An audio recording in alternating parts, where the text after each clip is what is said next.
ఇప్పుడే ఎన్గోల్డ్ బయర్స్ కి కాల్ చేయండి. మీ తాకట్టు బంగారం కష్టాలకి గుడ్ బై చెప్పండి.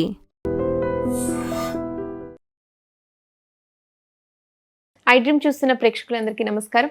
ఈరోజు మనతో పాటు ప్రముఖ జ్యోతిష్యులు, ఆధ్యాత్మికవేత్త మాడుగుల శివప్రసాద్ గురుగారు మనతో పాటు ఉన్నారు. నమస్కారం గురుగారు. ఆశీర్వచనం తల్లి. గురుగారు, మనం ఏదైనా వ్రతం చేసే ముందు సంకల్పం చెప్తాం కదా, ఈ సంకల్పం అనేది ఎందుకు చెప్పాలి? అలాగే వ్రతం చేసే మధ్యలో నియమం తప్పితే వ్రతభంగం అవుతుందా? ఈ విషయాలు చెప్పండి. శ్రీ మహాగణాధిపతయే నమః. ఐం మహాసరస్వత్యే నమః. శ్రీ లలితాంబికాదేవియే నమః. ఏదైనా వ్రతము చేస్తూ ఉన్నప్పుడు సంకల్పం ఎందుకు చెప్పుకోవాలి? అలాగే వ్రతం మధ్యలో ఏదైనా భంగం కలిగితే నియమం తప్పితే నియమాలు తప్పితే వ్రతభంగం అవుతుందా? ఖచ్చితంగా వ్రతభంగం అవుతుంది, నియమము తప్పితే. ఎందుకు?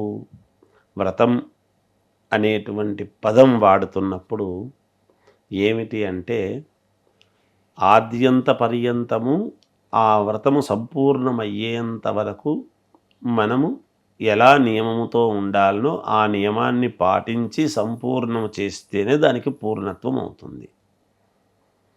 మధ్య మధ్యలో లేవటం, మధ్య మధ్యలో ఏదో మాట్లాడటము, మధ్య మధ్యలో ఆపేయడము, అలాంటివి చేయరాదు.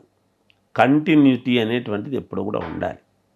ఒక వ్రతము చేస్తూ ఉన్నప్పుడు అయ్యో ఇవి లేవే అవి లేవే, అవి తెచ్చుకుందాం ఇవి తెచ్చుకుందాం. అందుకనే మొట్టమొదట్లోనే వ్రతానికి కావాల్సినటువంటివన్నీ కూర్చున్న తర్వాత ఇబ్బంది లేకుండా అన్నీ సమన్వయం 1-2 సార్లు చూసుకొని అక్కడ పెట్టుకొని, ఏది క్రమం తప్పకుండా ఒక్కసారి సంకల్పము చేసిన తర్వాత పీటల మీద కూర్చొని, చాప మీదనో పీటల మీదనో ఒక వ్రతం చేస్తున్నప్పుడు కూర్చున్న తర్వాత మళ్ళీ మధ్యలో లేచే అవకాశం లేదు. ఎట్టి పరిస్థితుల్లోనూ లేయకూడదు.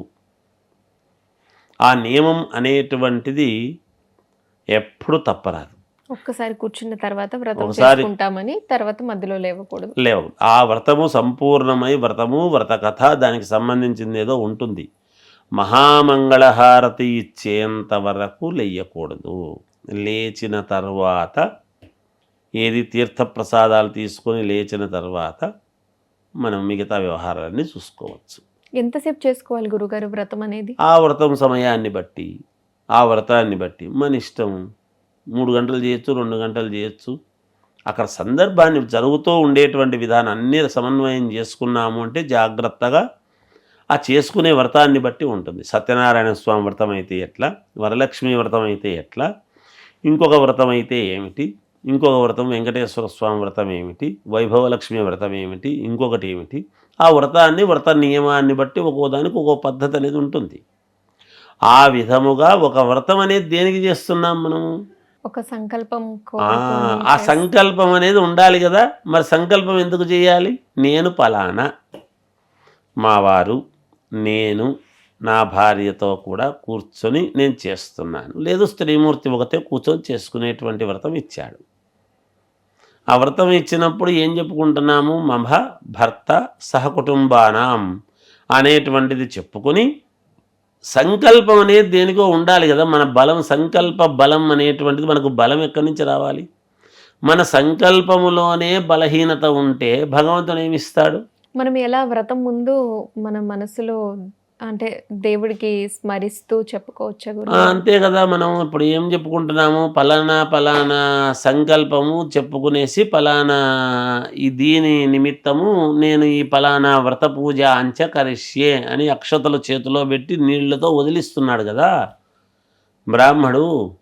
పూర్తి అయిన తర్వాత కూడా సంపూర్ణమైంది అని చెప్పి మళ్ళీ అక్షతలు వేసి మళ్ళీ వదిలిస్తున్నాడు కదా. ఆ అక్షతలు పూర్తి మొదలుపెట్టినప్పుడు మనము అక్షతలు వదిలి నేను చేస్తున్నాను ఫలానా దీనికోసం చేసుకుంటున్నాను అని సంకల్పము చెప్పించి ఎప్పుడైతే చేస్తామో అది సంపూర్ణమైన తర్వాత మళ్ళీ అక్షతలు వేసి అక్కడ వదిలిపెట్టేసి లేయండి అమ్మ పర్వాలేదు అని చెప్తారు చేయించినటువంటి పురోహితుడు. అలా చేసుకున్నప్పుడే కదా ఆ సంకల్పానికి నీ బలం నువ్వు అనుకున్నటువంటిది నెరవేరుతుంది. నీ సంకల్పమే బలహీనతలే ఉండి ఏ సంకల్పము లేకుండా నేను ఊరికి ఏదో చేయాలంటే చేసినాను, ఏదో జరిగిందంటే జరిగింది అంటే లాభం ఏమిటి? అంతే కదా. అంటే సంకల్పం అంటే ఏం సంకల్పము? న్యాయమైన సంకల్పం ఉండాలి. బలమైన కోరికలు, న్యాయమైన కోరికలు ఉండాలి. అంతే కదా. నా కుటుంబం చల్లగా ఉండాలి, నా భర్త యోగక్షేమాలు బాగుండాలి, పిల్లలు బాగుండాలి, నా పుట్టినింటి వాళ్ళు బాగుండాలి, మెట్టినింటి వాళ్ళు బాగుండాలి. పుట్టినింటి వాళ్ళు బాగుండాలని ఎందుకు కోరుకోవాలి? వాళ్ళు నిరంతరము పసుపు కుంకుమలకు వీళ్ళకి ఇవ్వాలి అంటే వాళ్ళు బాగుండాలి. వాళ్ళు బాగుండాలని కోరుకుంటే వాళ్ళు ఎంత బాగుంటారో అంతసార్లు పసుపు కుంకుమ అనేది ఇస్తారు. వీళ్ళ ఆడపడుచుకు పసుపు కుంకాలు ఇవ్వడం జరుగుతుంది. వీళ్ళకు ఒక ఆడపడుచు ఉంటుంది కదా.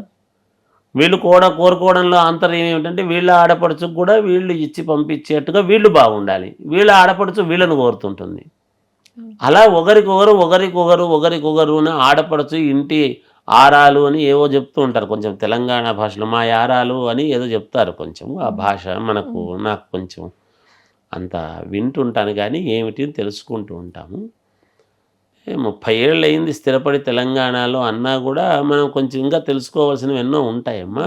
ఆ యొక్క బాంధవ్యాలు, ఆ యొక్క వరుసలు అన్నీ తెలుసుకోవాల్సినవి ఉంటాయి కొంచెం. అలా ఎవరి ఇంటి ఆడపడచ్చు వాళ్లకు గొప్ప మహాలక్ష్మీదేవితో సమానము. అయితే వీళ్ళ ఇంట్లో వాళ్ళు బాగుండాలి, వీళ్ళు బాగుండాలి. సంకల్పం అనేటువంటిది ప్రతి పూజకు ఉంటుందమ్మా.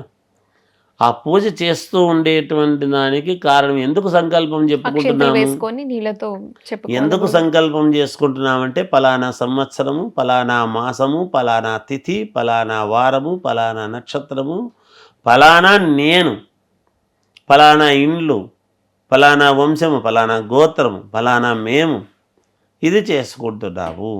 ఒక అప్లికేషన్ లాగా భగవంతుడికి. ఒక ఉద్యోగానికి ఒక అప్లికేషన్ పెడితే ఎలా ఉంటుంది? ఎంత మనవాడే అయినా అప్లికేషనే రాకపోతే వాడు ఏం చేస్తాడు? నువ్వు పరీక్ష రాసి ఏదో ఒకటి ఇస్తే కదా దానికి మార్కులు వేయడానికి. ఏమి రాయకుండా ఉత్త పేపర్ ఇస్తే వాడు ఏం రాస్తాడు, ఏం చేస్తాడు? వాళ్ళు రాసుకోలేరు కదా. అలాగే భగవంతుడికి ఒక అప్లికేషన్ పెట్టుకోవడం. ఇవన్నీ ఎందుకు చేయాలి? అసలు వ్రతాలు ఎందుకు చేయాలి అంటే, వ్రతం అనేటువంటిది ఎప్పుడైతే చేస్తామో ఆ వ్రత ఫలితం అనేటువంటిది ఎలా ఉంటుంది అంటే, ఇంట్లో నిరంతరము పాజిటివ్ థింకింగ్స్ రావటానికి, అనుకూలతలు ఏర్పడటానికి వ్రతాలు చేసుకుంటారు. ఇవన్నీ పూర్వం నుంచి ఉన్నటువంటివే వ్రతాలు.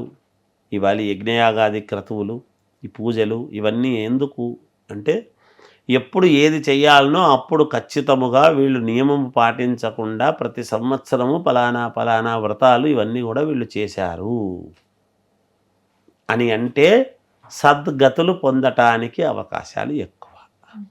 అది వ్రతము. నియమముతో చేయాల్సినటువంటిది వ్రతం. నియమము మధ్యలో మనం ఎలా బుద్ధి పుడితే అలా మధ్యలో లేచిపోయి స్వామి లేయొచ్చా అంటే ఆయన ఏం చేస్తాడు? ఇంకొకరు తెచ్చిచ్చే వాళ్ళు ఉండరు. సరే లేయమ్మ నీ ఇష్టము అంటాడు. ఇప్పుడు ఆ బ్రాహ్మలు చెబితే నిక్కచ్చిగా చెప్పాలి, అమ్మ లేయకూడదు, అన్నీ తెచ్చి పెట్టుకోండి, అన్నీ ఉన్నాయా లేదా చూసుకోండి, అన్నీ సమన్వయంగా ఉన్నాయా లేదా, ఇక్కడే మధ్యలో లేవద్దు, లేయడానికి కుదరదు అనేది ఎప్పుడైతే శాస్త్రములో ఉండేది నిక్కచ్చిగా చెప్పి చేయిస్తామో వాళ్లకు ఖచ్చితంగా జరుగుతుంది. నువ్వు ఖచ్చితంగా పాటిస్తే ఖచ్చితంగా జరుగుతుంది. మిగతా విషయాలు ఏమీ మాట్లాడకుండా కేవలము మనం వ్రతం మీదనే దృష్టి పెట్టి, పూజ మీదనే దృష్టి పెట్టి ఎప్పుడైతే ఆద్యంత పర్యంతము చేస్తామో తప్పకుండా సత్ఫలితాలు వస్తాయి. సంకల్పము అనేటువంటిది మొదటిలోనే ఫలానా కుటుంబం అంతా కూడా క్షేమము కోసము, అష్టైశ్వర్యాలు అన్ని రకాలు, ఆమె సౌభాగ్యం కోసము నిరంతరము బాగుండాలని కోరుకొని చెప్పి నేను చేస్తున్నాను, అహం ఫలానా అని చెప్పి కరిష్యే అని చెప్పి వదిలిపెట్టిచ్చేసేసి చేయించేటువంటి విధానము ఉంటుంది తల్లి. సంకల్పము అనేది అవసరము. మధ్యలో నియమము తప్పకుండా చేస్తేనే దానికి వ్రతానికి ఫలితం వస్తుంది. నియమము తప్పింది అంటే మళ్ళీ మొదటి నుంచి చేసుకోవటమే దానికి ఆనవాయితీ. రెండో మార్గం లేదు. ధన్యవాదాలు గురుగారు. జయోస్తు.